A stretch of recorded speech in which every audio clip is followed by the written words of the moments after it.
சீராக் புத்தகம் 48வது அதிகாரம் 1-15 வசனங்கள். அது மிகச்சிறப்பாக அவருடைய வலிமையை குறித்து இறைவாக்கு நெருடியா நெருப்பு போல் எழுந்தார், தீவெட்டி போல் அவருடைய சொல் பற்றி இருந்தது.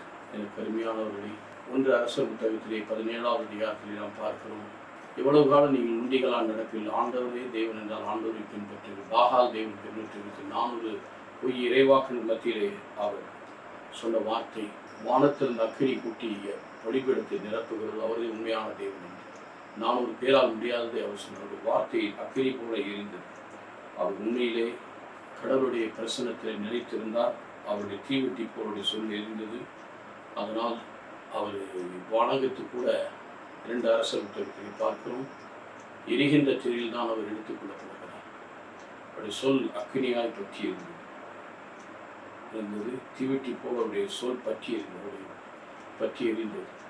காரணம், காண்ட மீது கொண்ட பேரால் ஆண்டவரை பற்றி கொண்டிருந்தார். ஆண்டவரிடத்தில் சோர்ந்து போனாலும் ஆண்டவரை நம்பியிருந்ததினால் அவருக்கு இந்த ஆசீர்வாதம் கொடுக்கப்பட்டது. இன்னைக்கு நாமும் கூட 2 தீமோத்தேயு 1:7 சொல்லுவோம், இது உங்கள் மீது கைகளை வைக்கும்போது நீங்கள் அக்கினியாய் பற்றி எறிய வேண்டும்.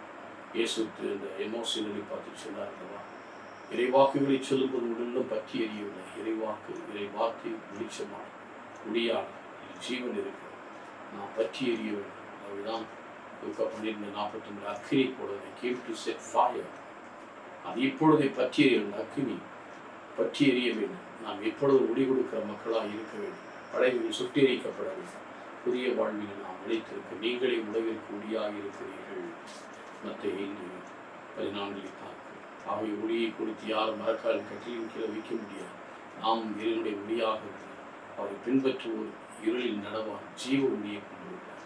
இந்த ஜீவ ஒளியை கொண்டு ஒளியின் மக்களாக வாழ கொடுப்போமா? எங்கள் நல்ல ஆண்டவரே, எலியா அக்கினியை போல பற்றி எறிந்தார். அவருடைய வார்த்தைகள், அவருடைய பிரசன்னம் தேவனுடைய சொல் பற்றி எறிந்து கொண்டிருந்தது. அதே போல நாமும் கூட ஆண்டவர் மீது ஆர்வத்தை, நம் ஆண்டவருடைய பிரசனத்தை நிலைத்திருக்கக்கூடிய வாக்கியத்தை